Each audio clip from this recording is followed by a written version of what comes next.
remercie le Seigneur pour votre vie. Je sais que ce n'est pas facile. On était là hier jusqu'à 20h, je crois. Et on est encore là ce soir. Et vous savez, l'excès de ce qui est bien ne nuit pas. C'est l'excès de ce qui est mauvais qui nuit. Donc, l'excès d'être dans la présence du Seigneur ne doit pas te nuire, ne doit pas te dépasser. Tu as fait le bon choix d'être à ce programme où nous allons approfondir notre connaissance de la parole de Dieu. Et vous savez, quand on approfondit la parole, quand on approfondit la connaissance et la compréhension de la parole de Dieu, on approfondit notre relation avec Dieu. Et quand on approfondit notre relation avec Dieu, amen, quand on approfondit notre relation avec Dieu, il est difficile que nous soyons déracinés. Amen. C'est ça la différence. Vous savez, quand on est dans une religion, on a des principes. Vous savez, je ne vais pas citer les religions, mais il y a des religions où on ne peut pas parler à Dieu sauf dans un livre. Il y a un livre où tu prends, tu commences à lire ou réciter ce qui est écrit dans ce livre-là. Ça ne crée pas une relation avec Dieu parce que Dieu est dans sa parole, Dieu est sa parole. Donc plus tu comprends la parole de Dieu, plus tu comprends ce que Dieu est capable de faire. Et quand tu comprends ce que Dieu est capable de faire, tu te rends compte combien de fois il est Dieu. Il n'y a pas d'impossibilité à Dieu. C'est pourquoi, simplement, calmement, il n'a pas donné de bâton à Josué. Il avait donné un bâton à Moïse, mais à Josué, il n'a pas donné de bâton. À Josué, il a dit quoi? Prends ce livre de la loi, le livre qu'il avait donné à Moïse. Et il a dit, médite-le jour et nuit. Et agis selon ce qui est écrit. Qu'est-ce que ça voulait dire?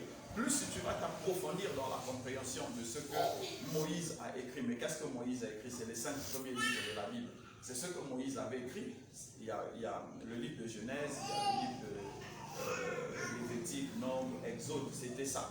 Mais qu'est-ce qu'il y avait d'extraordinaire à lire dedans qui pouvait changer la compréhension d'une personne? Mais quand Josué a approfondi sa compréhension de ça, il a dit soleil, arrête-toi, lune, arrête-toi. Ce n'était pas écrit dans ce livre, mais c'était l'approfondissement de la compréhension de la parole de Dieu qui lui avait fait comprendre qu'en tant que leader de Dieu, il pouvait faire des choses impossibles. Si quelqu'un m'a compris, il acclame le Seigneur.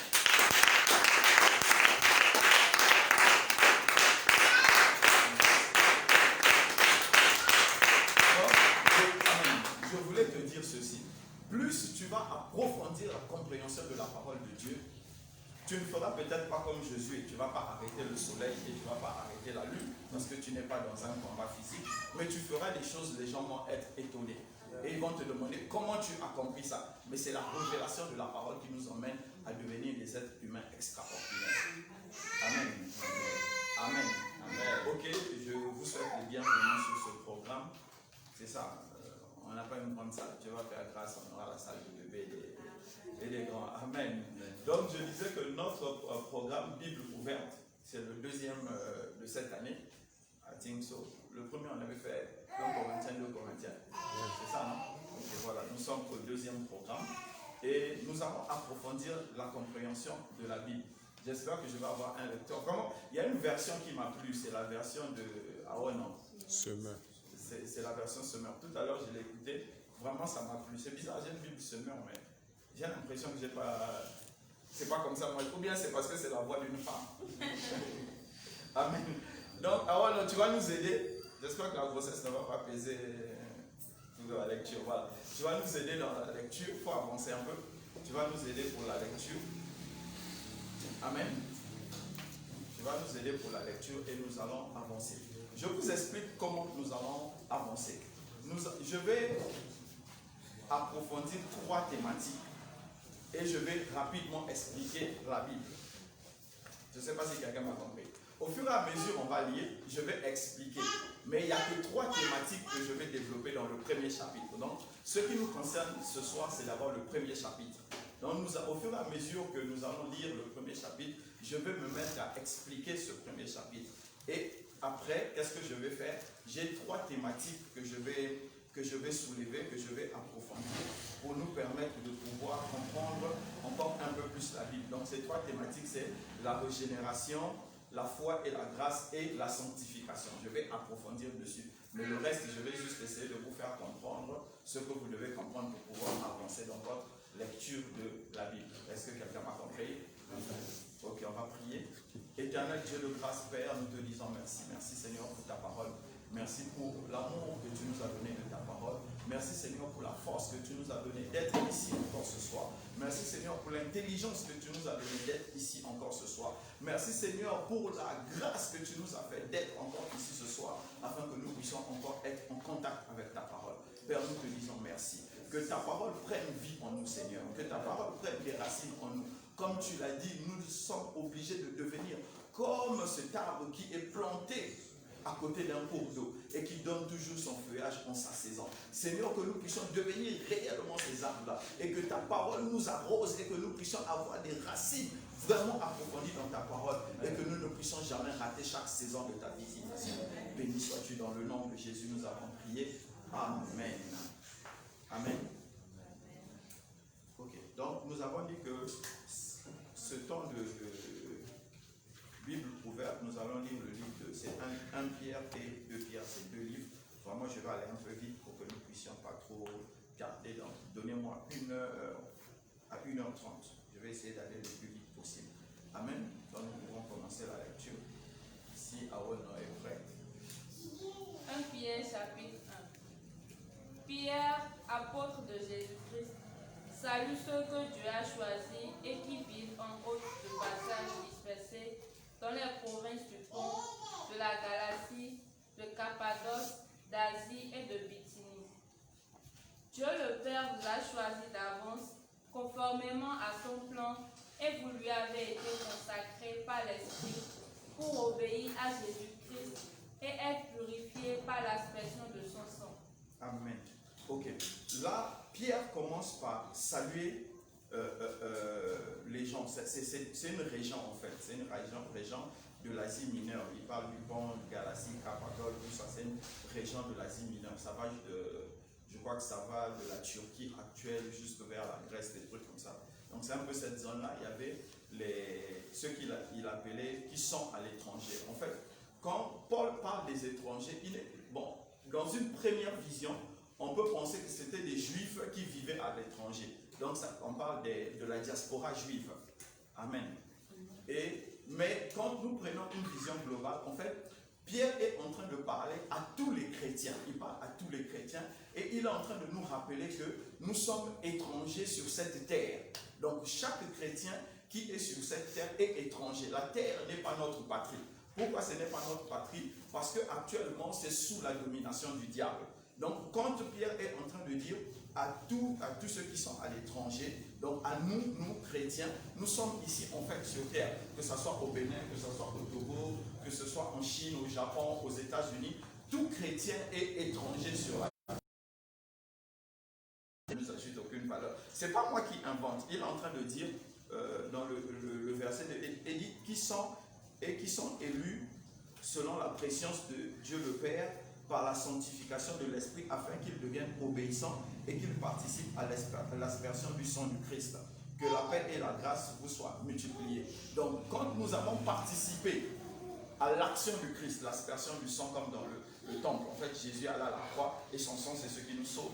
Donc je crois que je vais revenir dessus tout à l'heure. Ce qu'il est en train de dire c'est quoi? C'est que nous qui appartenons au Christ, nous ne pouvons pas à la fois appartenir au monde. Donc ce que nous devons retenir dans l'entrée de ce que Pierre est en train de nous dire, c'est que nous sommes étrangers et que nous sommes de passage. Donc nous n'avons pas en fait à nous battre avec les gens pour dire que si X a acheté une voiture, il faut que moi j'achète un hélicoptère. Nous n'en avons pas besoin en fait.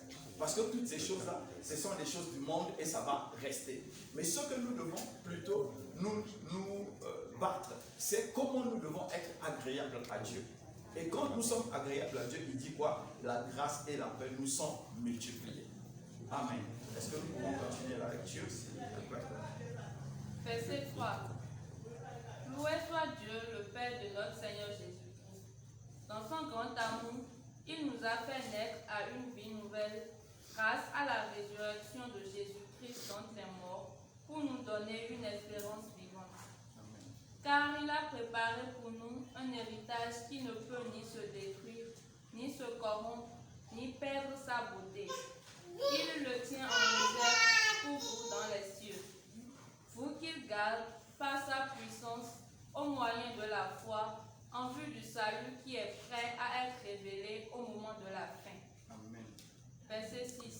Voilà ce qui fait votre joie. Même si actuellement il faut que vous soyez attristés pour un peu de temps par diverses épreuves. Celle-ci servent à éprouver la valeur de votre foi. Le feu du creuset n'éprouve-t-il pas l'or, qui pourtant disparaîtra un jour? Mais beaucoup plus précieuse que l'or périssable est la foi qui a résisté à l'épreuve. Elle vous vaudra louange, gloire et honneur lorsque Jésus-Christ apparaîtra. Jésus, vous ne l'avez pas vu, et pourtant vous l'aimez. Mais en plaçant votre confiance en lui sans le voir encore, vous êtes remplis d'une joie glorieuse qu'aucune parole ne saurait exprimer, car vous obtenez votre salut qui est le but de votre foi. Amen. Pause, arrête-toi là. Je veux expliquer la suite. Donc dans le verset 3, il dit « Béni soit Dieu le Père de notre Seigneur Jésus qui selon sa grande miséricorde nous a régénérés. » Amen. Pour une nouvelle espérance. Nous allons nous arrêter là et je disais que je vais d'abord expliquer c'est quoi être régénéré. Amen. Amen. Amen. Amen. Amen. Les gars, pardon, soyez avec moi. Sinon, les gens là-bas vont se penser que je parle à une salle vide. Amen. Amen. Voilà, je ne parle pas à une salle vide. Ou bien, voilà. Ok, la régénération. En fait, Jésus dans Jean 3, allons dans Jean 3, rapidement. Gloria, toi tu restes là. Allons dans Jean 3. Que quelqu'un me trouve Jean 3, à partir de 1.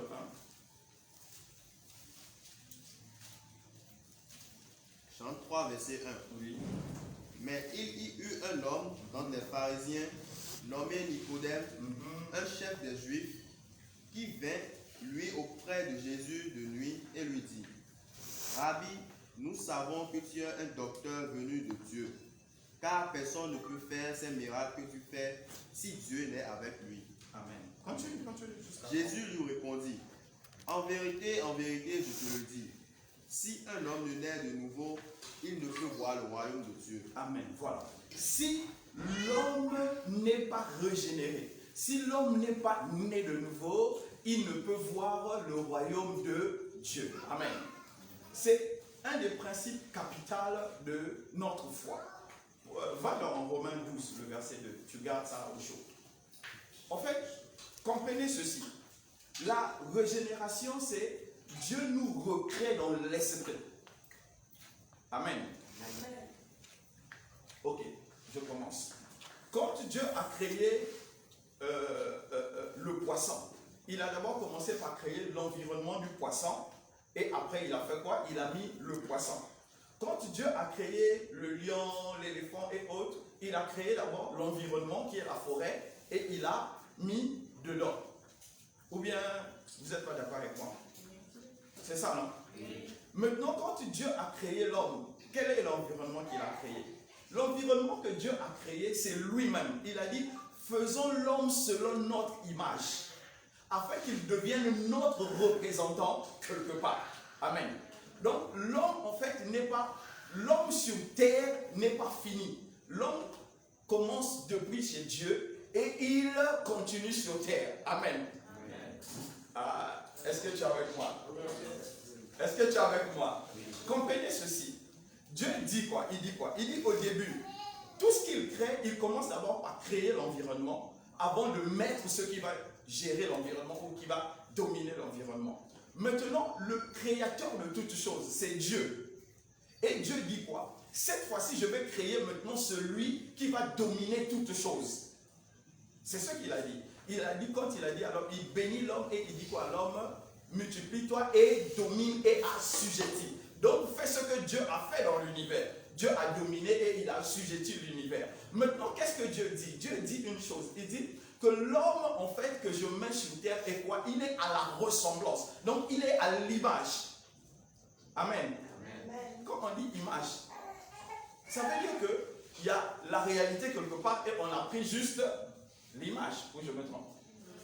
C'est ça l'image, non? Donc nous sommes l'image, nous représentons Dieu dans un certain environnement. Et cet environnement-là, c'est la terre. Mais nous ne pouvons pas valablement représenter Dieu si Dieu lui-même, qui est l'original, ne nous inspire pas. Amen. Amen. C'est pourquoi quand Dieu dit que si tu sors le poisson de l'eau, le poisson doit faire quoi? Si vous enlevez un éléphant de la forêt, par exemple, vous le mettez en plein Cotonou, il va faire quoi? Il n'y a pas d'air, il n'y a même pas d'arbre. Il va mourir. Parce que vous le sortez de son environnement. Et quand l'homme a péché, il est sorti de l'environnement de Dieu. C'est pourquoi Dieu a dit que en me quittant, en péchant, en perdant la sanctification, l'homme sort de son environnement. C'est pourquoi Dieu dit que l'âme qui pêche, l'âme est l'âme qui mourra. Amen. Donc l'homme a péché, donc il est sorti de l'environnement naturel. Notre environnement naturel, c'est être en contact direct avec Dieu. C'est pourquoi dans la Bible, quand vous regardez dans le livre de Genèse, Adam était là et il entendait Dieu en train de venir. C'était pas Dieu ne faisait pas des sirènes, Dieu ne criait pas. Mais comment Adam pouvait savoir que Dieu venait? Parce qu'il était collé, il était lié à Dieu. Amen. Et c'est ce contact-là que nous avons perdu. C'est cette liaison-là que nous avons perdue. Et maintenant, Jésus dit ceci à Nicodème. Nous sommes arrivés à cette époque où notre esprit, parce que c'est l'esprit qui est la part de Dieu en nous, doit être régénéré. Amen. Amen. Doit être régénéré. Lis-nous le livre de Romains. Romains 12, verset 2. Ne vous conformez pas au siècle présent, mais soyez transformés par le renouvellement de l'intelligence, afin que vous discerniez quelle est la volonté de Dieu, ce qui est bon, agréable et parfait. Amen. Nous devons discerner la volonté de Dieu. Or, on ne peut pas discerner la volonté de Dieu, on ne peut pas discerner ce qui plaît à Dieu si nous ne sommes pas en contact avec Dieu. Amen. Amen. Donc c'est pourquoi Dieu dit qu'il faut que nous puissions être régénérés dans notre esprit. Si notre esprit n'est pas régénéré, ça veut dire quoi être régénéré? Ça veut dire revenir au préalable, revenir au début avec Dieu. Que nous puissions de nouveau former un avec Dieu. Si nous ne pouvons plus former un, si nous ne formons pas un avec Dieu, nous ne pouvons pas faire la volonté de Dieu. Nous ne pouvons pas distinguer la volonté de Dieu. Nous ne pouvons pas faire quelque chose qui puisse plaire à Dieu. Amen. Amen. Amen. Regardez par exemple. Je vais prendre l'exemple d'un cuisinier. Quelqu'un a un cuisinier et le cuisinier là, il prend ses deux mains, il met dans la boue et il dit il va faire la cuisine. Hein, une eau sale bizarre, là, il a mis ses deux mains dedans et il dit bon maintenant je vais te faire ta cuisine. Même si le plat là sent bon et tu as vu ses mains dans l'eau sale, tu vas te dire ce plat là est contaminé. Ou bien je me trompe. Ou je me trompe. Vous allez refuser ça parce que vous avez vu ses mains sans ça. C'est pareil pour l'homme. Quel que soit ce que tu peux faire, quel que soit ce que tu peux être, tant que tu n'es pas régénéré, tout ce que tu vas faire, Dieu ne peut pas accepter. Si tu m'as compris, attends le Seigneur.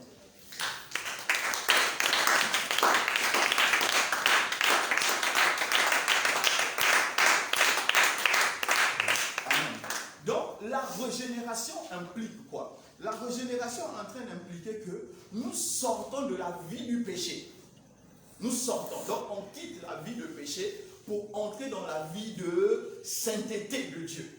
C'est pourquoi il dit soyez saints comme je suis saint. Amen. Donc la régénération, c'est la capacité que Dieu remet en nous pour que nous puissions vivre pleinement sa vie sur terre. Amen. Est-ce qu'on s'est compris? Est-ce qu'on s'est compris? Donc aujourd'hui, on doit savoir une chose, c'est que tu ne peux pas être chrétien si tu n'as pas été régénéré. Amen. Amen. Il n'y a aucun chrétien. Attends, pardon. Nous savons que quand nous regardons nos frères musulmans, on dit qu'il est musulman à cause du nom qu'il porte. Et nous sommes chrétiens parce qu'on nous appelle Grégoire, Paulin, Joachim et tout ça. C'est ça qui fait chrétien. C'est faux, c'est pas ça. C'est pourquoi les gens disent que les chrétiens ne sont pas efficaces. Non, il y a la chrétienté de religion et il y a la chrétienté de la relation avec Dieu. Donc, tu peux appeler ton enfant Sophonie, tu peux l'appeler Paul, tu peux l'appeler Grégoire. Si il n'accepte pas Jésus, il ira en enfer. Il a beau avoir les noms bibliques, il ira en enfer. Amen. Voilà, il faut que, même si tu as baptisé ton enfant au 3e jour, ou au 8e jour, comme on voit là, il ira en enfer. Parce que ce n'est pas de ça dont Dieu a besoin. C'est ce que nous devons comprendre. Donc, la régénération, c'est que nous puissions avoir de nouveau accès à Dieu, que nous puissions avoir de nouveau cet accès par notre esprit à Dieu. Amen. Amen. Et nous ne pouvons pas vivre une vie hors de Dieu. Pourquoi nous ne pouvons pas vivre une vie hors de Dieu? Quand nous vivons une vie hors de Dieu, ça veut dire que nous avons décidé de vivre une vie dans le diable. Amen. Celui qui domine ce monde, c'est le diable. Donc si tu vis une vie hors de Dieu, ça veut dire que tu as décidé de vivre une vie avec le diable. Et malheureusement pour nous, ça se fait depuis la naissance. Ce n'est pas un choix que nous avons. Nous tous, nous naissons pécheurs, comme David pouvait le dire. J'ai été conçu dans l'iniquité, ma mère m'a conçu dans le péché. Donc ça, on n'y peut rien. Même mon fils là, il peut sourire, il a une seule dent, comme vous le voyez, les gens disent, oh c'est un ange. Si, bon, c'est vrai qu'il est dans l'âge de l'innocence. Mais si ce n'était pas qu'il était dans l'âge de l'innocence, il ne peut pas être condamné parce qu'il est innocent, il ne sait pas. Il ne sait pas encore distinguer le bien et le mal. Mais si ce n'était pas ça, s'il mourait aujourd'hui, c'est l'enfer direct. Je ne peux rien pour lui. C'est vrai. Amen. Non, c'est un bébé. Il ne sait pas distinguer le bien et le mal. Donc, il ne peut pas aller en enfer, il ne peut pas être condamné. Mais je dis, au cas où il était plus grand et qu'il n'a pas accepté Jésus, comme tu sais distinguer le bien et le mal et que tu n'as pas accepté Jésus, tu ne marches pas selon les principes de Jésus, tu es distingué, tu es déjà qualifié pour l'enfer. Il n'y a pas de négociation dedans. Il n'y a rien à négocier dedans. C'est des principes. Et c'est comme ça. Si quelqu'un m'a compris, il acclame le Seigneur.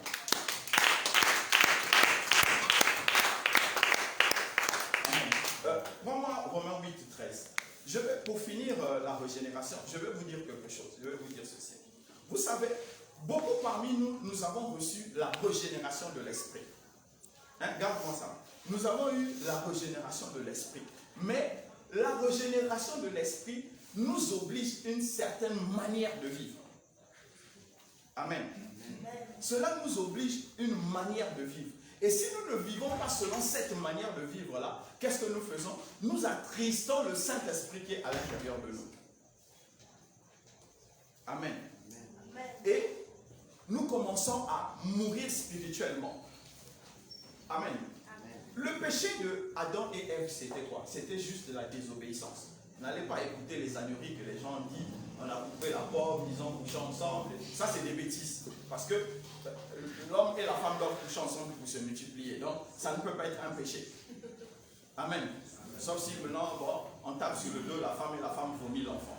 Ça, moi, je n'ai pas encore vu. Et sinon, je sais que l'homme doit connaître la femme en profondeur de manière à ce que la femme puisse porter un fruit. Amen. Amen. Amen. Amen. Si tu connais la femme, mais tu vois, par exemple, je vais prendre ma femme, on finit de se marier, je la regarde, on se regarde, je la regarde, on se regarde, après elle va tomber enceinte. C'est que quelqu'un d'autre est passé. Donc il faut que je la connaisse en profondeur pour qu'elle porte un fruit. Ou je me trompe. Amen. Donc je voulais te dire ceci. Donc quand tu as été régénéré, la régénération c'est recevoir l'Esprit de Dieu qui recrée ton esprit pour que tu puisses avoir un contact direct avec Dieu, que tu puisses t'approfondir en Dieu. Et nous avons reçu cela. Et cela nous impose, cela nous est obligatoire d'avoir une vie qui glorifie Dieu. Mais malheureusement aujourd'hui, nous avons beaucoup de personnes qui ont qui ont reçu l'Esprit de Dieu, mais cet esprit est attristé parce que nous vivons comme les païens. Amen. Lis-nous le livre de Romains. Romains 8, verset 13.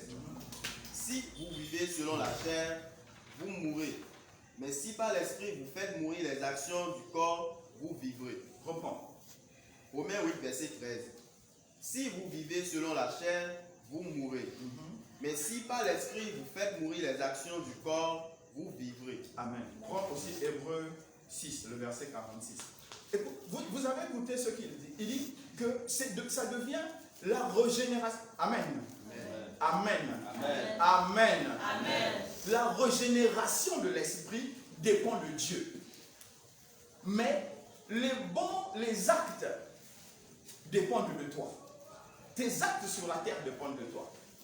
Vous avez bien écouté ce que Paul dit dans le livre de Romains. Il dit que c'est nous qui décidons de vivre la vie de Dieu sur terre.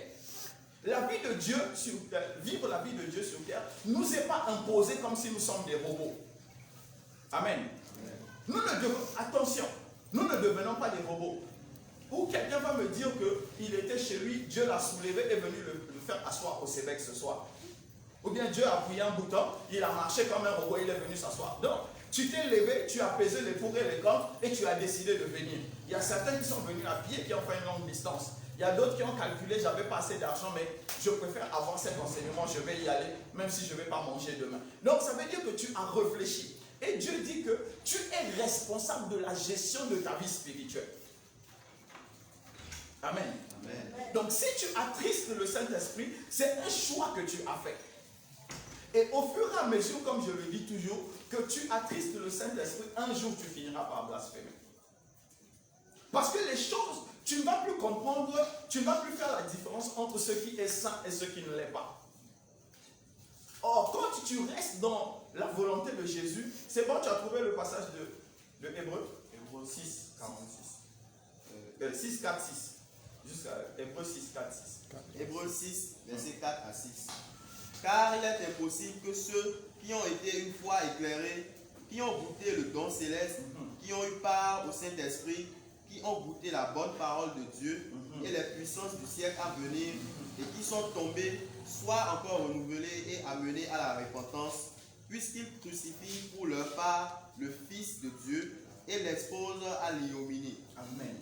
En tout cas, le français là était soutenu. Je vais faire simplement. Il dit, quand tu as fini de blasphémer, ça veut dire que quand le Saint-Esprit s'est retiré, pour toi, il n'y a plus rien à faire.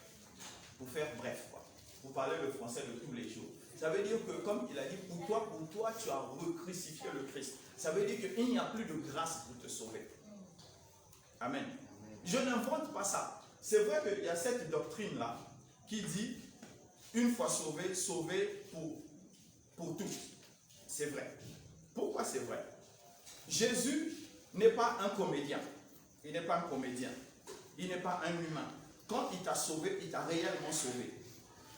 Amen. Amen. Rien ne peut enlever le sceau du Saint-Esprit qui est sur toi. Le diable peut... On invente les démons là, les démons du ventilo, de la table, du bois, tout ça. Inventez n'importe quel démon vous voulez. Il ne peut pas t'arracher le Saint-Esprit. Que soit l'épreuve dans laquelle tu vas te retrouver, le Saint-Esprit ne peut pas sortir de toi. Parce que, en fait, je ne sais même pas comment je vais vous expliquer la nouvelle naissance. Regardez par exemple, voilà, mon fils n'est pas là. Nat, il est où? Il est dehors. Oh. Bon, voilà, j'allais vous montrer. Quand vous voyez mon fils, quand vous le voyez, il y a une partie de sa mère en lui, il y a une partie de moi en lui. Mais est-ce que vous pouvez distinguer quelle est la part de chacun de là? C'est comme ça que Dieu recrée notre esprit. Il y a une partie de notre esprit dedans et il y a une partie de l'esprit de Dieu. Et c'est cet esprit-là qui est né de nouveau, qui voit Dieu, continuellement Dieu. Amen. Maintenant, quand il dit, nous décidons de tuer, donc je décide par exemple de tuer mon fils, mais il ne va plus rien me rester. Et quand j'ai fini de tuer cet esprit-là, qui a été né de nouveau, ça veut dire que j'ai fait comme Adam. J'ai désobéi à Dieu, j'ai décidé de partir loin de Dieu pour vivre le plaisir de la chair. Et en décidant cela, Dieu se retire de moi. Et c'est fini, c'est fini. Je vous assure que c'est fini. Amen. J'en profite pour faire une parenthèse. Malheureusement, je n'ai pas beaucoup de filles aujourd'hui, mais je vais vous raconter ce qui s'est passé il y a moins de 3 mois de cela. Il y a une sœur, je ne l'ai pas connue, mais celui qui a suivi le témoignage m'a dit, il y a une sœur d'un frère du Sébec qui n'est plus ici, il a voyagé, je ne vais pas donner aussi où il est parti, pour ne pas que vous puissiez le localiser. Quand il partait, c'est une sœur qui lui avait dit qu'elle avait reçu une révélation que le frère doit voyager. Sa sœur là, c'était sa cousine qui lui avait dit, elle a reçu la révélation qu'il devait voyager. Et c'était une très bonne chrétienne. Depuis des années, elle venait voir le frère pour lui dire, toi tu dois naître de nouveau, tu dois accepter Jésus, tu dois marcher avec Jésus. Et le frère, comme il était mignon, il préférait les mignons. On s'est compris. Donc il a marché et jusqu'à un moment donné, bon, il a fini par donner sa vie à Jésus, il a commencé à marcher et cette sœur-là s'est retrouvée dans une situation où elle a rencontré quelqu'un qui était en Angleterre. Quand il venait, elle lui servait de poupée sexuelle. Et quand il repartait, il promettait qu'il va divorcer pour venir l'épouser. Donc, dans les micmacs, comme les hommes savent faire, elle a commencé à désespérer et elle a dû rencontrer une mauvaise personne qui lui a dit « Je vais t'emmener quelque part faire un fétiche pour que tu bloques le gars. » Et quand elle est entrée dans ça, elle a sacrifié une de ses tantes. Elle a failli sacrifier son père. Amen. Et donc, je crois, il y a à peu près 3 mois, elle est décédée. Tout ça, c'était pour le désir du mariage. Donc, voilà, quelqu'un qui a renoncé à ce que Dieu avait fait pour elle. Le frère là dont je vous parle, on peut dire que c'est le témoignage même qu'elle avait l'Esprit de Dieu. Mais elle a rejeté tout ça pour un plaisir du monde. Pour le mariage simplement. Pour que ce monsieur-là l'épouse. Elle a accepté de jeter Jésus parce qu'elle s'est dit que Jésus était incapable de lui donner un mari et elle allait rentrer dans les fétiches. Et elle est morte de insuffisance rénale, je crois, c'est insuffisance rénale. Non, cirrhose de foie, alors qu'elle ne buvait pas, elle ne fumait pas. Donc, quand le diable l'a attrapée, le diable a fui avec. Non seulement le diable l'a plongée au point où elle est arrivée au sacrifice humain, mais le diable a encore achevé. Parce qu'il n'y avait plus d'espoir pour elle. Et ça arrive dans l'église. Ça arrive dans l'église. C'est pourquoi je suis en train de te dire, relis-nous le passage. Fais vite, on va avancer. Hébreux, chapitre 6, versets 4 à 6. Car il est impossible que ceux qui ont été une fois éclairés, qui ont goûté le don céleste, qui ont eu part au Saint-Esprit, qui ont goûté la bonne parole de Dieu et les puissances du siècle à venir, et qui sont tombés, soient encore renouvelés et amenés à la repentance. Amen. Voilà, donc, quel que soit, quand tu es venu et tu sais que tu as reçu le Saint-Esprit, ne faut pas dire que tu vas aller tester le fétiche qui donne l'argent, après tu vas revenir. Dès que tu as touché au fétiche, c'est comme Adam, il a mangé au fruit de l'arbre. Il n'y a plus rien pour toi au milieu de nous. En fait, le mieux pour toi-même, c'est de te suicider en même temps. Comme ça, tu vas plus vite en enfer. C'est mieux que de rester. Non, mais parce qu'au milieu de nous, il n'y a plus de part. Tu n'as plus de part. C'est pourquoi je vous dis que la puissance de la régénération, amen. La puissance de la régénération fait quoi? Ça te conduit selon les principes de Dieu. Et quand tu es conduit selon les principes de Dieu, il y a des choses qui ne peuvent plus monter dans ton cœur. Même quand il y a des manquements. C'est pourquoi quand nous repartons au verset...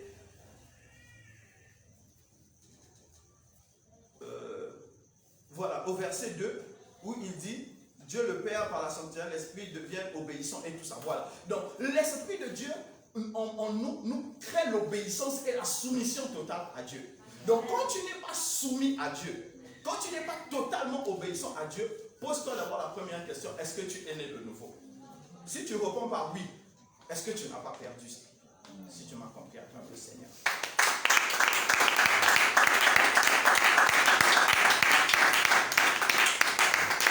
Gloria, s'il te plaît, lis-nous à partir de 7. Reprends à 7 là, je vais rapidement expliquer ça.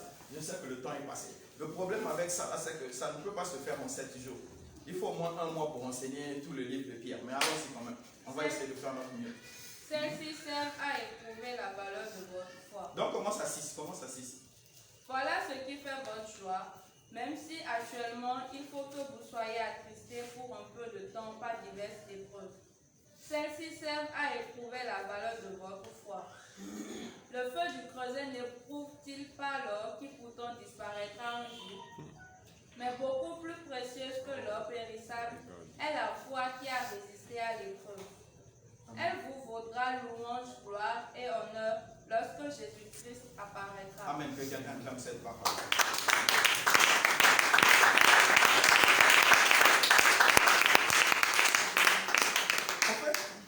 Je vais vous parler de la foi tout à l'heure. Je vais parler de la foi et de la grâce. Mais je vais rapidement d'abord expliquer ça.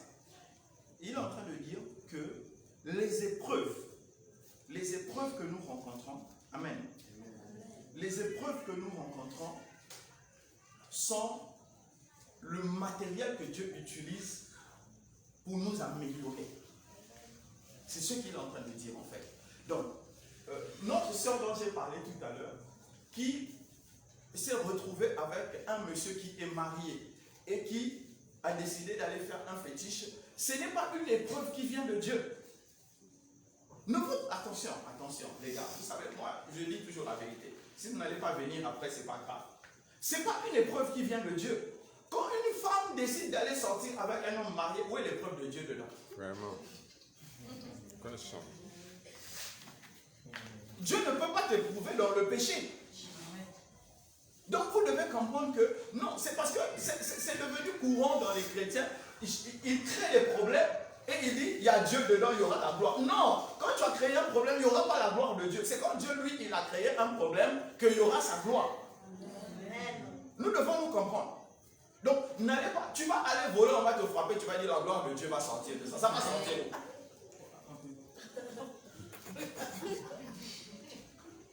Non, soyons sérieux. Tu vas aller forniquer, tu vas attraper gonocoxie, tu vas dire il y aura la gloire de Dieu, je vais guérir. Tu vas mourir avec. Mais c'est ça. Il faut que je vous dise la vérité. Pitié. Ok.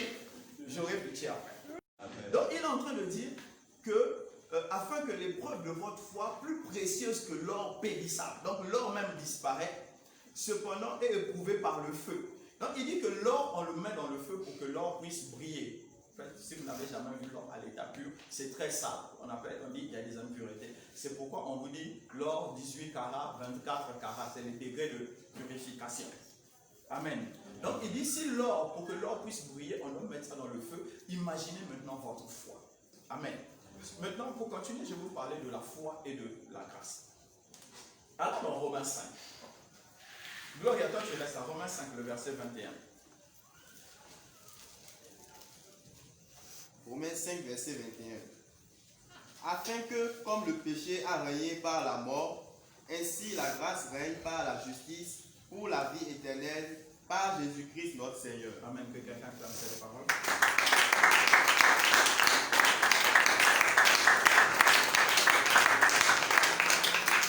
Amen. La foi qui te sauve, c'est la foi qui est basée sur Jésus. Amen. Amen.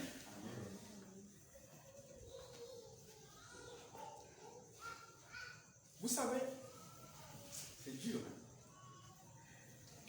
Le péché, en fait, qui sait où se trouve le péché de fornication dans le corps? Ou quelqu'un sait où ça se localise? Ça se localise où? Vous savez, on ne sait pas. Voilà. En fait, c'est comme la Bible dit, c'est dans notre chair. En fait, quand il parle de notre chair, c'est pour dire juste que c'est externe à notre personnalité réelle. Est-ce que je me suis fait comprendre? En fait, amen. Nous sommes en 3 dimensions. Le prophète Samuel a dit ça hier. Corps, âme, voilà. Donc, l'esprit du chrétien est né de nouveau, voit continuellement la présence de Dieu. C'est pourquoi quand tu pries en langue, quand tu ne sais pas qu'est-ce que tu dois demander, Dieu t'a donné cette capacité de parler dans la langue des anges, donc de parler dans le langage de l'esprit, et lui il sait qu'est-ce que tu es en train de demander, parce que c'est d'esprit à esprit, c'est le langage d'en haut. Esprit à esprit parle, ils vont se comprendre. Amen. Amen. Maintenant il y a ton âme et ta chair. Ta chair te permet d'être en contact avec le monde physique, et ton esprit est le piston qui va chercher les choses dans l'esprit et les emmène dans la chair. Ou bien prend les choses dans la chair et les emmène dans l'esprit. C'est qu'est-ce que Adam a fait? Adam a pris les choses de la chair et l'a emmené dans l'esprit. Il a péché. Mais quand tu prends les choses de l'esprit, tu emmènes dans la chair, tu deviens saint. Amen. Amen. Donc c'est pourquoi je suis en train de te dire que c'est la foi en Jésus-Christ qui sauve.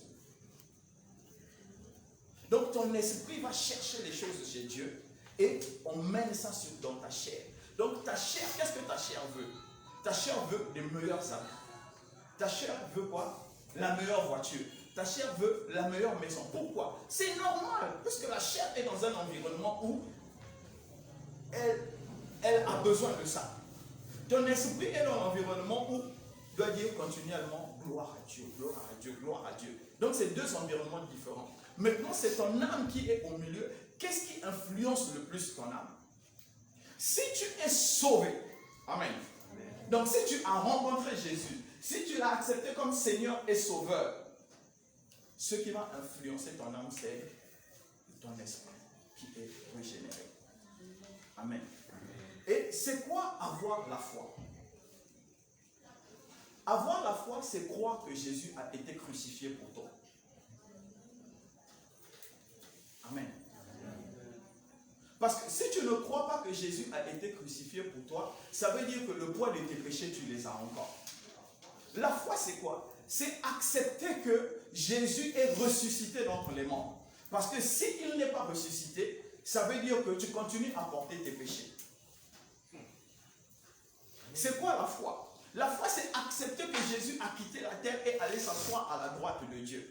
Parce que s'il n'est pas assis à la droite de Dieu, les péchés que tu continues à commettre continuent à parler contre toi. Amen. C'est ça la foi. Et cette foi-là est emballée dans ce que nous avons appelé, ce que Dieu a appelé la grâce. C'est quoi la grâce? La grâce, c'est la capacité que Dieu t'a donnée gratuitement de pouvoir entrer dans sa présence. Amen. Et quand tu entres dans sa présence, il se charge de tout pour toi. Amen. Il n'y a pas quelqu'un qui va me dire que pour se libérer, moi je suis un exemple d'un enfant dont l'enfance a été fracassée. J'en suis un exemple. On me traitait d'idiot. Aujourd'hui, je n'ai pas plus simple, mais on me traitait d'idiot. On ne me voyait pas en train d'être. On me voyait pas réussir à l'école comme je l'ai fait. On ne me voyait pas. On ne me voyait pas travailler comme je l'ai fait. On me disait, tu es idiot, tu es bon à rien. Parce que quand mes parents ont divorcé, je devais avoir entre 3 et 4 ans, et il y avait mon petit frère qui était là, donc la nouvelle femme qui est venue s'occuper du bébé, et les frères qui étaient là. Vous savez, les enfants entre eux sont souvent méchants, et les parents n'arrangeaient pas mieux. Donc j'étais, vraiment, je vous assure, j'étais quelqu'un, je n'ai jamais, bon, c'est pas je n'ai jamais reçu l'amour du père ou de la mère, ça, je ne connais pas ça. Si vous me demandez c'est quoi avoir l'amour du père, souvent quand je vois mon fils, quand il vient, il me dit, papa, ceci, je me dis, ah, je pense qu'à cet âge-là, moi aussi, j'avais envie de dire la même chose à mon père. Mais est-ce que tu pouvais t'approcher de ton père sans prendre une gifle ou être jeté? C'est ce que j'ai vécu. Mais aujourd'hui, beaucoup parmi vous, vous pouvez témoigner de l'amour que je vous porte. Donc, commençons par qui? Oui, je sais de quoi je parle, elle sait de quoi je parle. En commençant par Kim, en passant par Samal, Enoch, même si c'est un rebelle. Non, ça c'est pour vous faire rire. C'est un fils très soumis, il fait des choses vraiment, que Dieu te bénisse en abondance. Amen. Voilà, donc je suis un exemple de quelqu'un que Dieu a régénéré, a recréé, qui n'avait pas reçu l'amour, mais qui est capable de donner ce qu'il n'avait pas reçu. Amen. Mais pourquoi? C'est parce que je crois en tout cela, je crois en tout le processus que le Christ a vécu, qu'il est mort à la croix, qu'il est ressuscité au 3e jour, qu'il est assis à la droite de Dieu, qu'il m'a donné son Saint-Esprit. Et maintenant même, je peux témoigner, si vous êtes assis ici, là, ce n'est pas parce que j'ai les muscles, parce que je suis beau, mais vous êtes assis ici simplement parce que c'est lui qui vous attire pour que je vous enseigne. Amen. Amen. Sinon, j'ai quoi pour que vous puissiez venir? Qu'est-ce que je vous ai promis quoi? Le ciel? Je n'ai jamais dit à quelqu'un, je vois, tu vas devenir riche. Je ne fais pas des choses comme ça. Si vous venez, c'est parce qu'il vous attire et il veut que vous puissiez devenir comme lui et que demain vous puissiez devenir des témoignages vivants. C'est pourquoi il vous attire. Et il sait que ce qu'il a mis en moi, je suis capable de le mettre en vous, de vous le transmettre. Amen. Donc, si tu penses que tu as la foi a pour base l'œuvre à la croix et la la résurrection du Christ et le fait que le Christ est assis à la droite de Dieu. Si tu ne crois pas en ça, ça veut dire que tu ne connais pas encore le Christ. Ça veut dire que tu n'es pas encore né de nouveau. Si tu m'as compris à travers le Seigneur.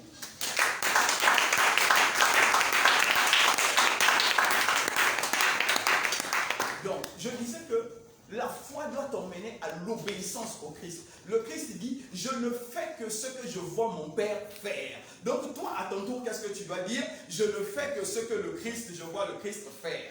Amen. Amen. Mais comment tu vois le Christ faire? Pour que tu voies le Christ faire, il faut que tu puisses sonder les Écritures. Ça veut dire qu'il faut que tu approfondisses ta compréhension de la parole de Dieu. Amen. C'est ce qu'il dit dans Jean. La parole était au commencement. La parole est venue sur terre. Et la parole aujourd'hui est dans la Bible que nous avons. Donc, si tu approfondis ta parole de Dieu, tu vas toi aussi faire les choses comme tu as vu Jésus le faire. Si tu m'as compris, acclame le Seigneur.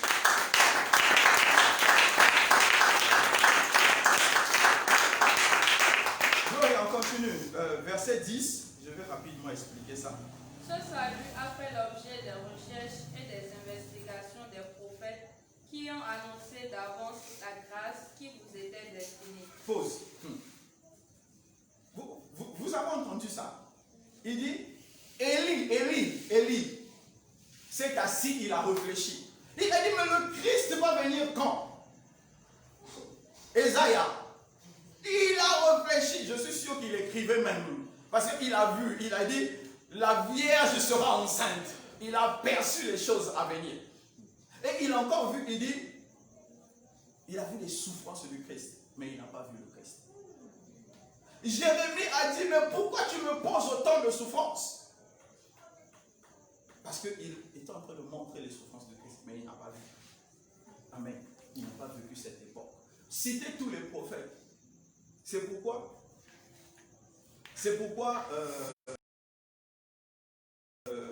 quel prophète? Donnez-moi les prophètes. Je vais vous dire. Bon, Joël a dit seulement que le Saint-Esprit va venir. Voilà. Élisée. Élisée a montré que la gloire, la gloire de la seconde maison, donc la gloire qui vient après est plus grande que la gloire de l'Ancien Testament. Donc notre gloire à nous est une gloire plus grande que celle de l'Ancien Testament. C'est tout ce qu'il a montré. Yeah. C'est bon, on va avancer. On va avancer. Donc tous, vous pouvez les citer tous, aucun ne peut attester qu'il a vu la gloire du Christ. Mais, vas-y, le verset 11 dit quoi? Il cherchait à découvrir à quelle époque et à quels événements se rapportaient les indications données par l'Esprit du Christ. Cet esprit était en eux et annonçait à l'avance les souffrances du Messie et la gloire dont elle serait suivie. Amen. Vous avez entendu? Il dit que l'Esprit de Dieu qui était dans tous ces prophètes leur disait. Donc c'est pourquoi Moïse a dit, Dieu vous enverra un prophète comme moi. Écoutez-les et obéissez. Donc l'esprit qui animait les prophètes de l'ancien temps, on appelle ça l'esprit du Christ, l'esprit éternel de Dieu. L'esprit du Christ animait tous les prophètes et leur disait qu'il y aura un jour, Dieu va visiter la terre. Et ces gars étaient là, ils se disaient peut-être que c'est en mentant. Mais ça ne leur a pas été donné. Vas-y. Il leur fut révélé que le message dont ils étaient chargés n'était pas pour eux, mais pour vous. Amen. Donc ce message-là, la gloire du Christ, n'était pas pour les anciens prophètes-là. C'est pourquoi Jésus pouvait dire que tous ceux qui sont nés de la femme, il n'y en avait pas un qui soit plus grand que Jean-Baptiste. Mais le plus petit d'entre nous dans le royaume de Dieu est plus grand que tous ces prophètes. Plus grand que Moïse. Pourquoi? Parce que nous pouvons vivre la gloire du Christ. C'est ça qu'il est en train d'expliquer ici. C'est ce qu'il explique là. Amen.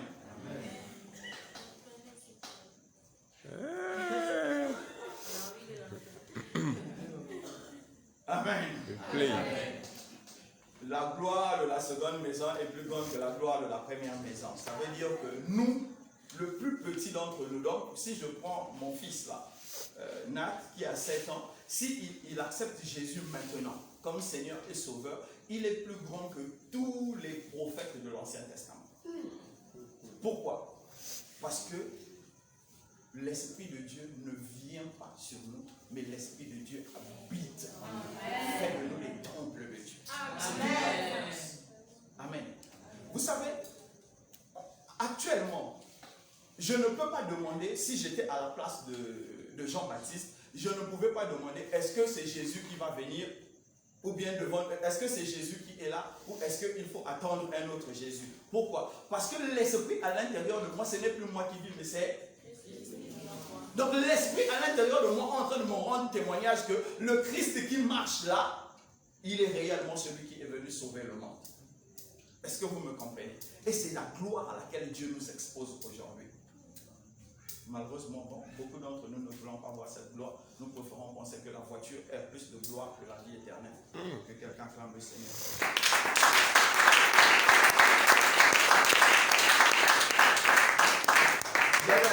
Yaou. On va finir dans 10 minutes, 15 minutes. Va à 13. Chacun n'a qu'à lire sa Bible. Va à 13. C'est pourquoi tenez votre esprit en éveil et ne vous laissez pas distraire. Mettez toute votre espérance dans la grâce qui vous sera accordée le jour où Jésus-Christ apparaîtra. Amen. Comme des enfants obéissants, ne vous laissez plus diriger par les passions qui vous gouvernaient autrefois, au temps de votre ignorance. Au contraire, tout comme celui qui vous a appelé est saint, soyez saints dans tout votre comportement. Amen. Car voici ce que Dieu dit dans l'Écriture. Soyez saints, car je suis saint. Dans vos prières, vous appelez Père celui qui juge impartialement tout homme selon ses actes. Par conséquent, pendant tout le temps qui vous reste à passer dans ce monde, manifestez par votre manière de vivre que vous le révérez.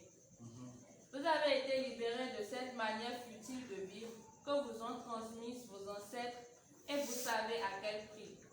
Ce n'est pas par des biens qui se dévaluent comme l'argent et l'or. Non, il a fallu que le Christ, tel un agneau pur et sans défaut, verse son sang précieux en sacrifice pour vous. Dès qu'avant la création du monde, Dieu l'avait choisi pour cela, et il a paru dans ces temps qui sont les derniers pour agir en votre faveur. Par lui, vous croyez en Dieu qu'il a ressuscité des morts et lui a donné la gloire. Ainsi, votre foi et votre espérance sont tournées vers Dieu. Verset 22. Par votre obéissance à la vérité, vous avez purifié votre être afin d'aimer sincèrement vos frères. Aimez-vous donc ardemment les uns les autres de tout votre cœur. Car vous êtes nés à une vie nouvelle, non d'un homme mortel, mais d'une semence immortelle, la parole vivante et éternelle de Dieu.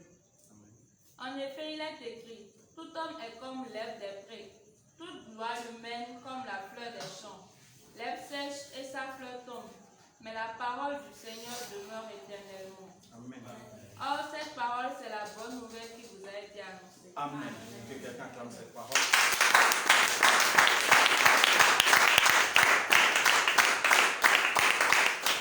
Voilà.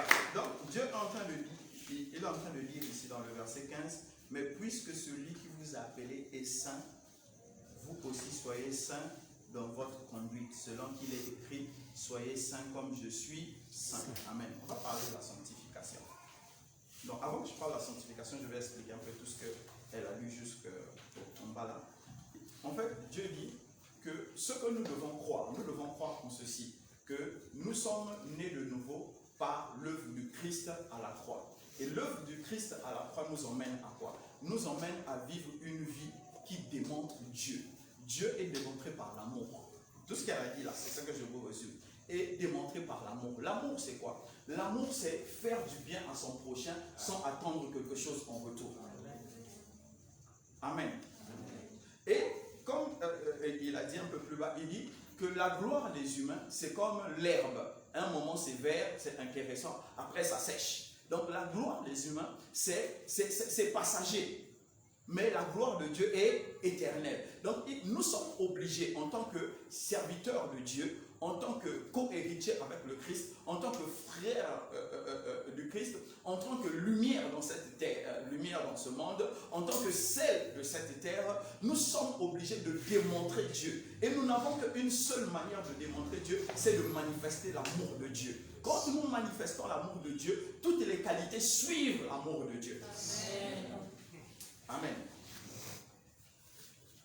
Toutes les qualités suivent l'amour de Dieu. Quand tu as envie de faire du bien à quelqu'un, quand tu sens de la compassion pour quelqu'un et tu n'en as pas les moyens, qu'est-ce que Dieu fait? Il multiplie les moyens en toi pour que tu puisses compatir. Amen. Or, ce que nous avons décidé aujourd'hui, c'est quoi? Et c'est ce que Pierre est en train de déplorer. Nous voulons d'abord notre propre intérêt.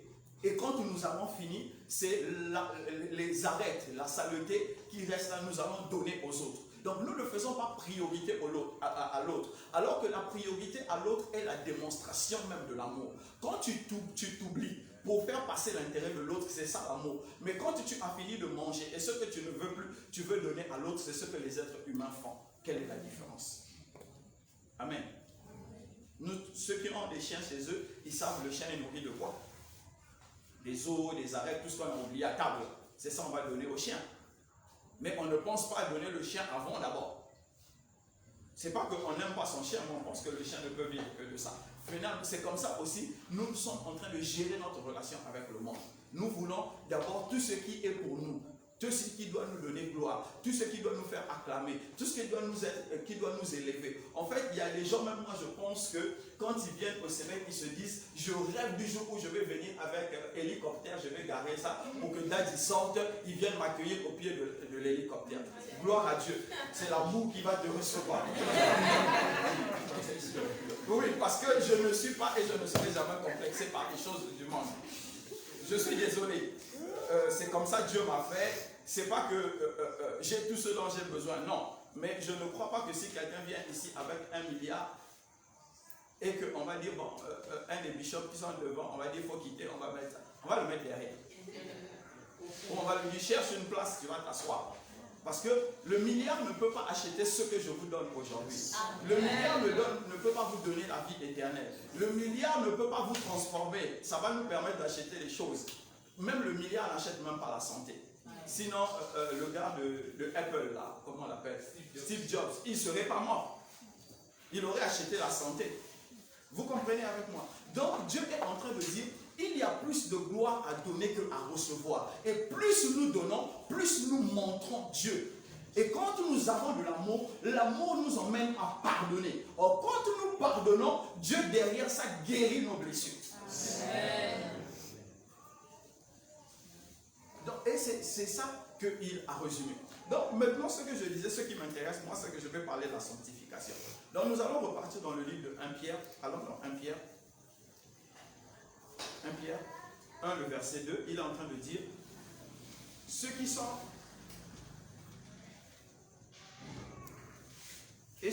élus selon la préscience de Dieu le Père par la sanctification de l'Esprit, afin qu'ils deviennent obéissants et qu'ils participent à l'aspersion du sang de Jésus. Amen.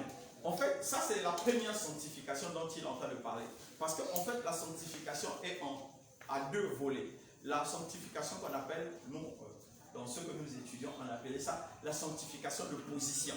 La sanctification de position, c'est celle que le Christ te donne, et il y a ce qu'on appelle la sanctification pratique, celle que toi-même tu fais. Amen. Amen. Amen. Amen. Me reprenez, c'est comme si je suis seul dans la salle. Amen. Hein? J'ai pas entendu le Amen. Amen. Les gens vont penser que je fais partie des autres là qui parlent dans une salle vide. Amen. Voilà, donc la sanctification, allons dans le livre 1 Thessaloniciens, prends 1 Thessaloniciens 5, le verset 3. Donc je disais que la sanctification de position, amen, c'est ce que Jésus a fait pour nous. Il est allé à la croix, il a porté nos péchés, il a enterré ça et il est ressuscité. Donc il nous a ramené un nouveau esprit qui a permis au Saint-Esprit de venir à l'intérieur de nous et de nous donner une vie éternelle. Donc nous avons la vie éternelle par l'œuvre du Christ. Tu as trouvé? Lis-nous ça. 1 Thessaloniciens 5, verset 3. 23. Verset 23. Que le Dieu de paix vous sanctifie lui-même tout entier et que tout votre être, l'esprit, l'âme et le corps soient conservés irrépréhensibles lors de l'avènement de notre Seigneur Jésus-Christ. Amen.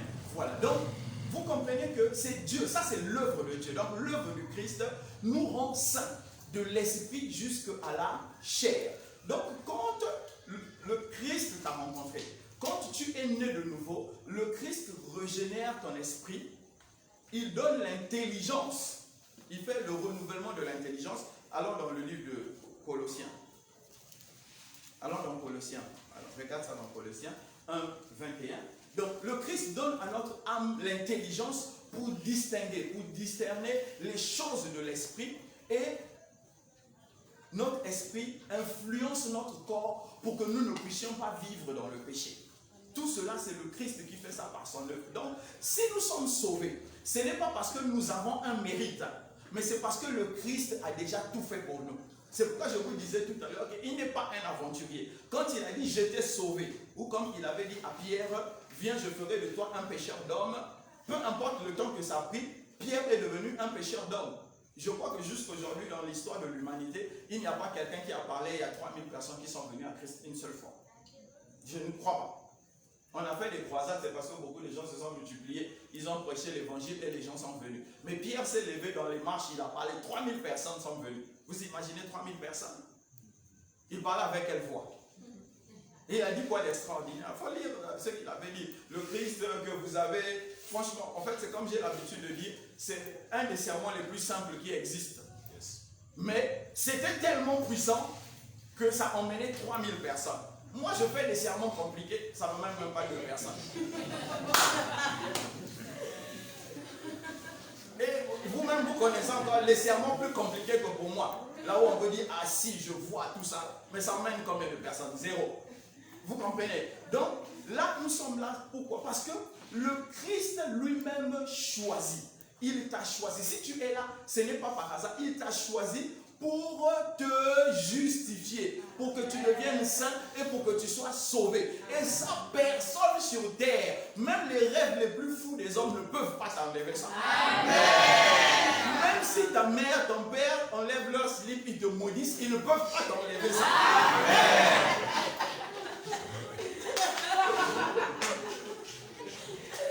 Pourquoi? Amen. Non, c'est le niveau le plus haut de malédiction qu'on puisse recevoir, c'est celui de son père ou de sa mère. Donc c'est pourquoi je dis, même s'ils font ça, on ne peut pas t'enlever cela. Amen. Impossible. Ça ne peut pas quitter. Parce que cette œuvre-là, c'est la seule œuvre qui permet à l'homme d'être sauvé. Amen. Il n'y a pas d'autre œuvre. Il n'y a rien, il n'y a rien. On va vous faire étudier les degrés. Premier degré, 36e degré. Il n'y a rien, tu ne seras pas sauvé. Même quand tu as fini d'étudier 36e degré, tu es malheureux encore. Parce que tu as plus de lois dans la tête que la vie du Christ. Or, quand le Christ t'a sauvé, qu'est-ce qu'il te transmet? Il te transmet la vie de Dieu. Et quand il te transmet la vie de Dieu, c'est ce que Adam avait. La Bible dit, l'homme et la femme étaient tous les deux nus, mais ils n'en avaient point honte. Amen. Donc ça veut dire que quand le Christ te transmet sa vie, même quand tu es dans le dénuement total, tu as la paix du Christ. Amen. Amen. Comprenez avec moi, en fait, il y a beaucoup trop d'erreurs dans l'église. La paix du Christ, c'est quoi? Ce n'est pas la salutation qu'on a pris chez les autres là-bas. Paix du Christ. Ce n'est pas ça. La paix du Christ, c'est ton esprit voit tellement Dieu que tu ne t'inquiètes plus de ce qui est autour de toi. C'est pourquoi vous regardez dans Luc 4, 18, il dit que je suis venu, on va vers 19, je suis venu annoncer une année de paix de la part de l'Éternel. Donc quand la paix de l'Éternel est en toi, c'est parce que tu as reçu son esprit. Et l'esprit de Dieu, c'est l'esprit du 7e jour. Et Dieu avait fini toute œuvre, il s'était reposé. Ça veut dire que même quand tu manques de nourriture, quand tu manques de t'habiller, tu manques de ceci, tant que ton espérance est tournée vers le Christ, tu es toujours en paix parce que un jour, ton Rédempteur va se lever. Ça veut dire qu'il te donnera ce dont tu as besoin pour être habillé. Donc quand tu as reçu le Christ, même quand tu n'as pas le meilleur téléphone, tu sais te contenter de ce que tu as. Amen. Quand tu as reçu le Christ, même si ton lit là, c'est un lit de 1832, tu auras le meilleur sommeil que celui qui a acheté le lit de 5 millions. Amen. Il y a des gens qui achètent des lits de 10 millions et n'ont pas le Christ, ils ne dorment pas bien. Voilà, donc c'est ça la paix que le Christ nous apporte. Il nous apporte la capacité de vivre dans le contentement. Et c'est ça la sanctification de position. Et cette sanctification de position, je vous assure, rien ne peut vous enlever de cela. Si tu m'accompagnes à acclamer le Seigneur.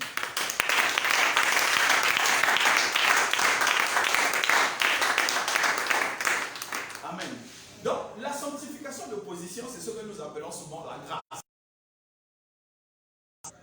Ou bien quelqu'un peut me dire qu'il a fait un travail pour naître de nouveau. Il n'y a rien. De fois, tu nais. Moi, je vous assure, quand je suis allé à la croisade de Renard Bonquet, la fille qui m'avait emmené là, prier chez les AD. Vous connaissez les AD, non? Assemblée de Dieu. Et elle m'a dit, il y a croisade de Renard Banquet. Je n'avais jamais entendu parler de Renard Banquet. Elle dit, non, il faut m'accompagner. Elle m'a dit, quand tu vas m'accompagner là-bas, après, je vais devenir ta copine. J'ai dit, ouais, les gars. Et j'ai emballé les gars dans l'affaire. J'ai emballé les gars dans l'affaire. Comme j'avais toujours une équipe, j'ai dit, les gars, on va s'amuser. Il y a quelque part, il y a croisade tous. On est allé dans la croisade. Je ne savais pas que c'est elle qui m'avait piégé. Moi, je croyais que je l'avais piégé. Et je suis arrivé là-bas. C'est le Saint-Esprit qui me rencontre. Je suis arrivé, j'ai commencé à faire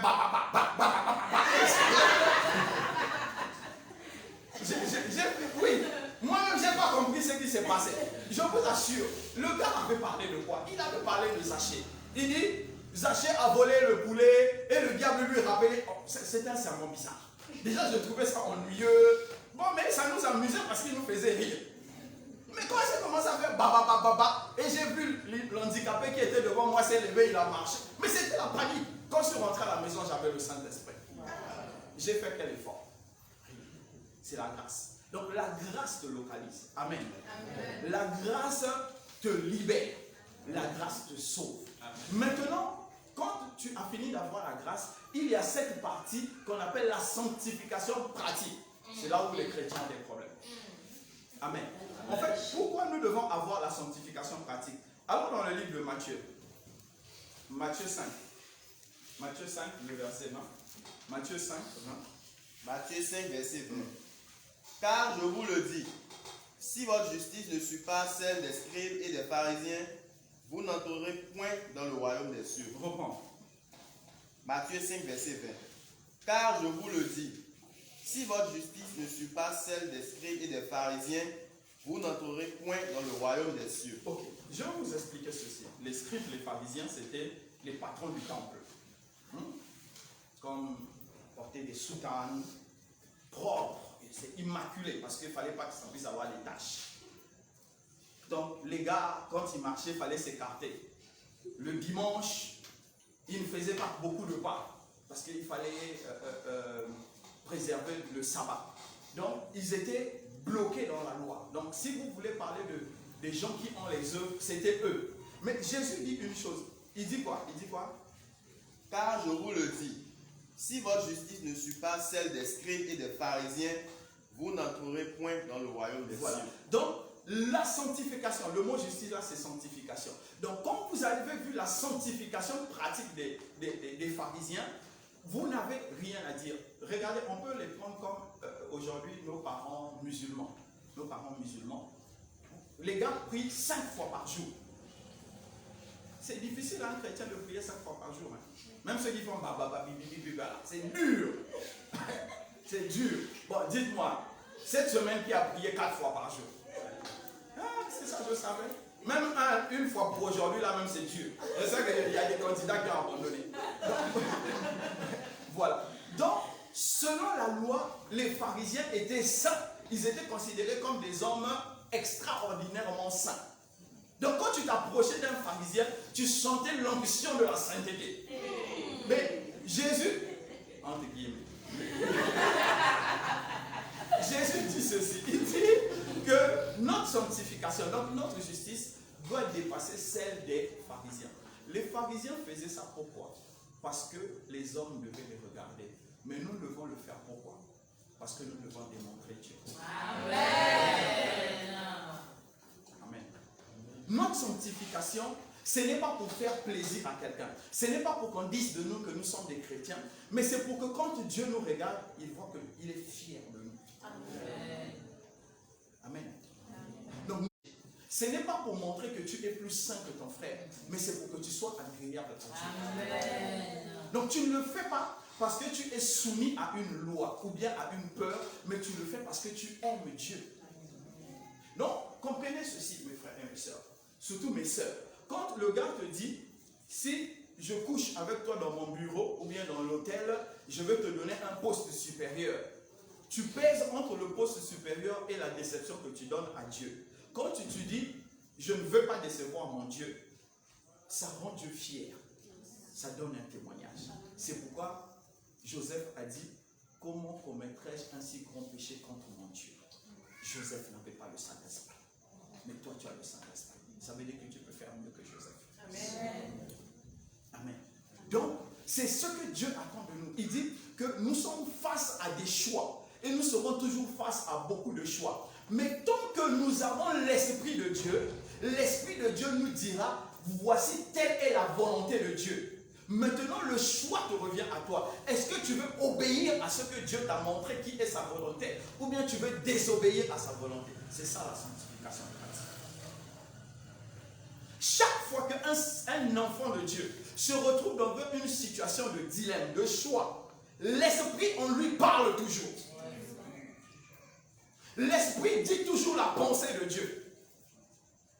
Afin que tu aies le choix d'accepter ou de rejeter. C'est ça la sanctification pratique. Et chaque jour que nous allons vivre, chaque fois où nous aurons des choix à faire, nous serons confrontés à soit écouter la parole de Dieu, soit écouter la révélation de Dieu, soit écouter la pensée de Dieu. Parce que quand nous nous retrouvons dans une situation, il y a certains, Dieu leur rappelle un verset. Je ne sais pas si vous avez... Des fois, Dieu te rappelle un verset. Et le verset là, tu te rends compte que la situation dans laquelle là, il y a d'autres, Dieu dit carrément, hé, toi, tu peux faire quoi? Il y a d'autres, Dieu crée même une situation pour que tu n'ailles pas. Vous savez, à l'époque, nous, on était tellement chaud. Tu avais rendez-vous avec une fille. Après, il y a la... Tu t'énerves.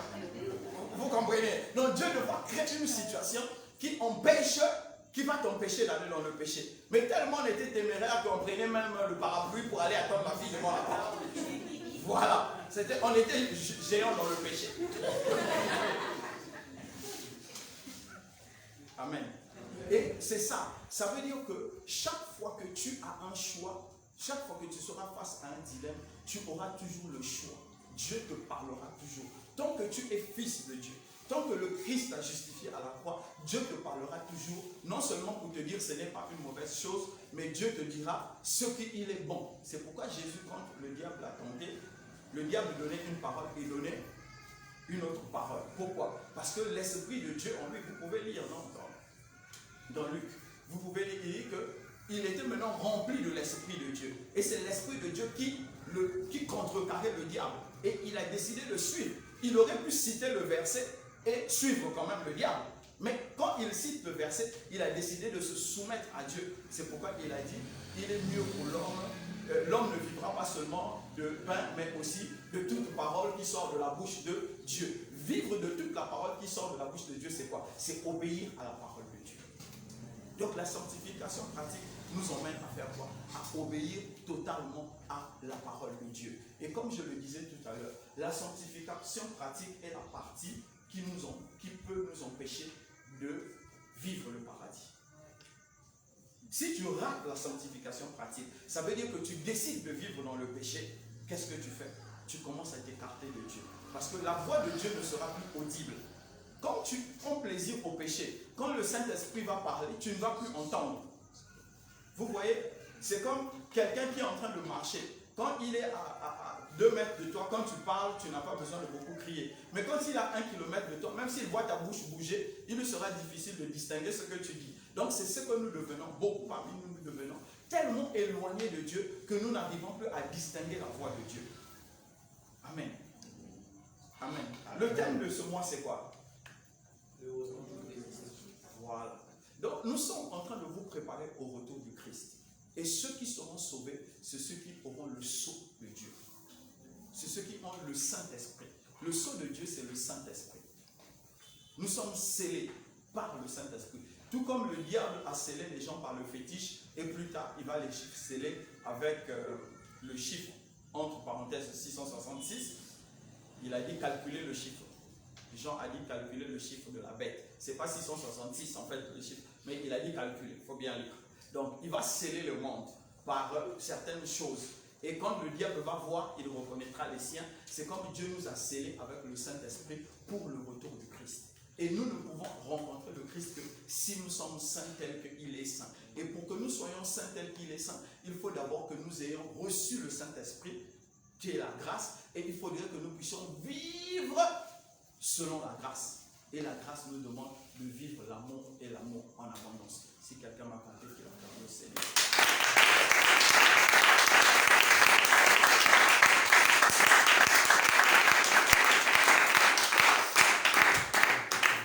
Amen. Ok, on a fini. Vraiment, on n'a pas pu finir. On n'a pas pu finir tout le verset, je crois. Bon, on a presque fini tout le verset. Acclamez-moi quand même.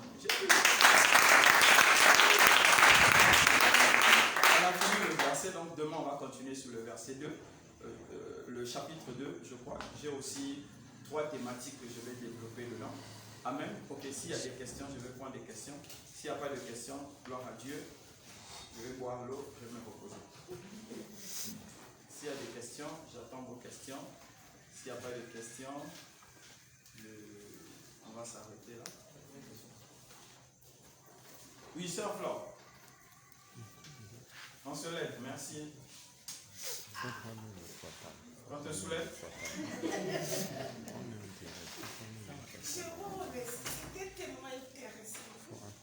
Maintenant, moi, c'est une préoccupation. Vas-y, ma soeur. Le début de votre exposé, vous avez dit que la terre, vous avez dit quelque chose, mais que c'est le diable qui gouverne la terre.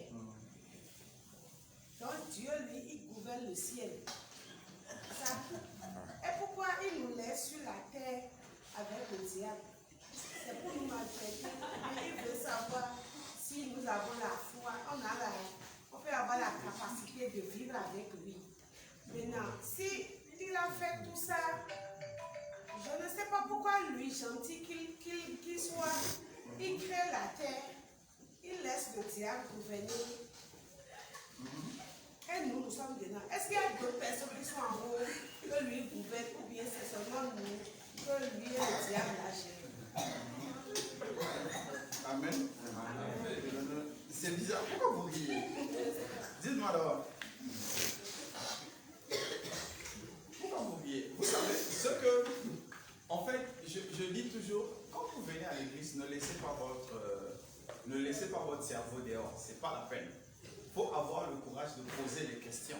Peu importe, moi, le directeur de Pigé à l'époque, où je faisais mon licence, master et autres, disait toujours, il n'y a pas de questions bêtes. Il n'y a que des réponses bêtes. Il nous encourageait à poser toutes les questions. Parce que vous ne pouvez pas comprendre les choses à la même dimension que tout le monde. Qu'est-ce qui s'est passé, sœur Flore? Le diable avait essayé d'usurper la place de Dieu, voler la place de Dieu. Tu verras ça dans Ézéchiel. Dans Ézéchiel, il a dit, je mettrai mon trône au-dessus du trône du Très-Haut. Le diable, Lucifer, occupait une position où il était celui qui adorait, qui chantait, comme le frère Enoch, chef de la chorale. Et il a vu que toute adoration, parce que Dieu vit au milieu de l'adoration, c'est lui qui apportait ça à Dieu. Et à un moment donné, l'orgueil est apparu en lui et il a décidé de devenir Dieu. Et Dieu l'a précipité sur la terre. C'est pourquoi la terre était informe et vide. Parce que tout ce que Dieu crée, en fait, est parfait. Mais la terre était informe et vide parce que le diable était venu y habiter. Et maintenant, Dieu, en recréant la terre, en donnant la forme, quand tu lis Genèse, le début de Genèse, Dieu, en redonnant la forme à la terre, il décide de créer un paradis, le jardin d'Éden, dans lequel il va mettre l'homme. C'est pourquoi, en fait, Dieu met l'homme sur terre pour... Amen. Pour montrer à Lucifer que Lucifer n'est rien. L'homme est plus grand et plus puissant que le diable. Quelle que soit la qualité du démon, un homme est plus grand que lui. Et c'est ce que Jésus a remis en place dans le livre de Marc 16. Il dit, vous imposerez les mains aux malades, vous chasserez les démons et tout ça. C'est ça. Donc on est capable de chasser la puissance du diable juste avec notre parole. Parce que la puissance de Dieu en nous. Donc Dieu, en mettant l'homme sur terre, il a créé la place que Lucifer avait laissée, il a mis l'homme à la place. Donc l'adoration de l'homme plaît à Dieu. C'est pourquoi, comme vous avez dit, il dit, Dieu vit au milieu de l'adoration de son peuple, que nous sommes. Donc l'homme qui est faible, qui qui n'est rien est plus grand que le diable. Donc c'était cette confusion que Dieu a voulu installer sur le diable. Maintenant, ce qui s'est passé, c'est quoi? L'homme qui était propriétaire de la terre a décidé de donner ça au diable en désobéissant. C'est pourquoi on parle du jardin d'Éden et de l'arbre de la connaissance du bien et du mal. Dieu a dit, vous ne mangerez point de cet arbre. Et l'homme a mangé. C'est en mangeant cet arbre-là que la condition de l'homme a changé. Sinon, quand l'homme était collé à Dieu et il n'avait pas mangé de cet arbre, si tu lis Genèse, tu vas voir que la Bible dit tous les animaux sont venus vers Adam et Adam les a nommés. Ça veut dire que l'homme était en symbiose, était en harmonie parfaite avec son environnement. Tu me comprends? Et quand l'homme a décidé de changer, a décidé de désobéir à Dieu, l'environnement s'est rebellé contre l'homme. En fait, quand vous regardez l'environnement, quand vous regardez la terre, presque tout sur la terre essaie de nous tuer. La dernière chose en date, c'est coronavirus. Quand je parle comme ça, on dit il se balade dans l'air, il commence à... Voilà. Donc presque tout sur la terre s'est rebellé contre l'homme. Alors que tout sur la terre devait être soumis à l'homme. C'est pourquoi maintenant, quand Jésus nous donne son esprit, il nous permet à nous de resoumettre une partie de la création. Amen. Maintenant, tu dis, est-ce que Dieu voulait que nous puissions souffrir? Non, Dieu ne voulait pas que nous puissions souffrir. Puisque dans le jardin d'Éden, il dit, la sémence de la femme écrasera la tête du serpent. Dieu n'est pas un charlatan. Dieu n'est pas quelqu'un qui ne réfléchit pas.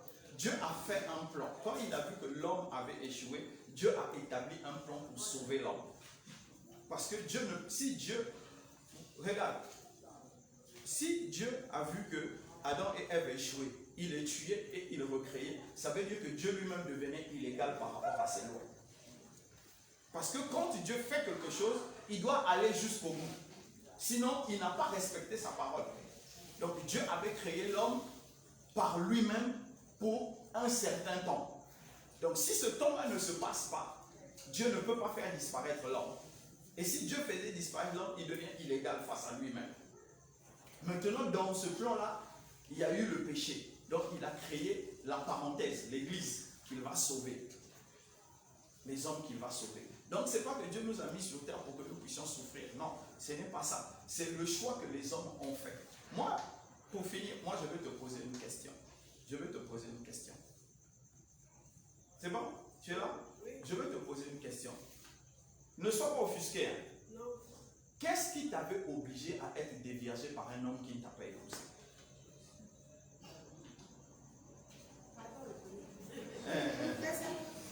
Qu'est-ce qui t'a emmené à être déviergé par un homme qui ne t'a pas épousé? C'est l'ignorance. Voilà, merci. C'est l'ignorance. C'est un choix. Il ne t'a pas violé. Il ne t'avait pas violé. Voilà. Donc, nous aussi, comprenez ceci. Si chacun de nous était à la place de Adam, nous devons échouer. On devait tous échouer. Donc, il n'y a pas quelqu'un qui peut attaquer Adam. Ça ne sert à rien. Nous devions tous échouer. Même moi qui vous parle, je crois que j'allais être dans le peuple. Adam même peut-être a tenu. Tu sais non? Ah, peut-être moi-même, dès que Dieu a dit, voilà toucher l'arbre, j'allais guetter, il est parti, je touche. Peut-être que j'allais être vraiment le premier. Parce que en chaque homme, il y a des faiblesses. Donc Dieu ne nous a pas créés pour que nous puissions souffrir, mais Dieu nous a créés pour que nous puissions vivre sa gloire. Mais comme nous avons péché, comme Adam a péché, le Père de l'humanité a péché, tout ce qui sort de lui est péché. C'est pourquoi je vous dis, un enfant né hors mariage n'est pas une bénédiction. Le fruit d'un péché ne peut pas être une bénédiction. Je suis désolé. C'est pourquoi ceux ou celles qui ont eu des enfants hors mariage, priez beaucoup pour vos enfants, qui ne deviennent pas des brigands, des bandits et autre chose. Parce que c'est souvent dans ceux-là qu'on trouve ce genre de personnes. Priez pour que Dieu les rattrape tôt. Mais le fruit de Dieu dit tu ne dois pas avoir de relations sexuelles hors mariage. Donc tu pêches et tu vas avoir un enfant. Donc l'enfant va être une bénédiction. Ça commence comment? Ça veut dire que Adam a péché, nous on pouvait être saints. Pourquoi nous ne sommes pas saints? Parce que notre père a péché. Vous êtes d'accord avec moi?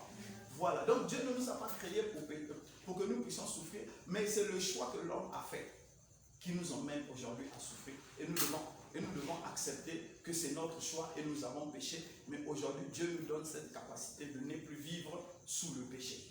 C'est notre choix aujourd'hui. Amen. Et nous, la prochaine. Pourquoi ce que Adam et Ève ont fait là, Adam a fait là, pourquoi Dieu là, depuis ce temps-là, il a gardé recul sur l'homme? C'est-à-dire qu'il pouvait oublier et nous redonner, nous qui vivons après là, une vie comme il avait donné auparavant. Pourquoi nous continuons dans ce désordre-là? Amen.